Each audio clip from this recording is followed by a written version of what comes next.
ಈಶ್ವರಪ್ಪ ಅವರ ಹೇಳಿಕೆಗೆ ಅವರ ಪಕ್ಷದಲ್ಲೇ ಕವಡೆ ಕಾಸಿನ ಕಿಮ್ಮತ್ತಿಲ್ಲ. ನೀವ್ಯಾಕೆ ಅವರ ಮಾತನ್ನ ಅಷ್ಟು ಗಂಭೀರವಾಗಿ ತೆಗೆದುಕೊಳ್ತೀರಾ ಅಂತ ಹೇಳಿ ಕೆಎಸ್ ಈಶ್ವರಪ್ಪ ವಿರುದ್ಧ ಸಚಿವ ಪ್ರಿಯಾಂಕ್ ಖರ್ಗೆ ವ್ಯಂಗ್ಯವಾಡಿದ್ದಾರೆ, ವಾಗ್ದಾಳಿಯನ್ನ ನಡೆಸಿದ್ದಾರೆ. ಬಿಜೆಪಿಯವರು ಮೊದಲು ಅಂಕಿಅಂಶವನ್ನ ಇಟ್ಕೊಂಡು ಮಾತಾಡಿ, ಈ ಅಂಕಿಅಂಶಗಳು ನಮ್ಮದಲ್ಲ, ಅವರದ್ದೇ ಕೇಂದ್ರ ಸರ್ಕಾರದ್ದು.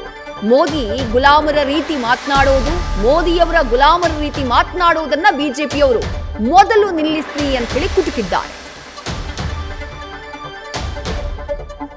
ಕೇಸ್ ಇಲ್ಲ, ಒಳ್ಳೇದಿದೆ, ಏನಂತೆ ಹೆದರೋದಿಲ್ಲ ಅಲ್ಲ, ಬಿಟ್ಬಿಡಿ. ಮತ್ತೆ ಯಾಕೆ ಪದೇ ಪದೇ ಬಂದು ಹೆದರೋದಿಲ್ಲ ಅಂತ ಹೇಳ್ತಾರೆ? ಸುಮ್ಮನೆ ಕೂಡಬೇಕಲ್ಲ. ಈಗ ನೀವು ಒಬ್ಬರು ಮಾಜಿ DCM ಆಗಿಬಿಟ್ಟು ಯಾರ್ಯಾರು ಏನೋ ಮಾತಾಡಿದ್ರೆ ನೀವು ಗುಂಡು ಹಾಕಿ ಹೊಡೆಯುವಂಥ ಕಾನೂನು ತರಬೇಕು ಅಂತ ಹೇಳಿದ್ರೆ ನಿಮ್ಮಲ್ಲಿ ಎಷ್ಟು ವಿವೇಕತನ ಇದೆ ಅಂತ ತೋರಿಸುತ್ತೆ. ನ್ಯೂಸ್ ಫಸ್ಟ್ ನಿರ್ಭೀತಿಯಿಂದ ನಿಮ್ಮ ಪರವಾಗಿ.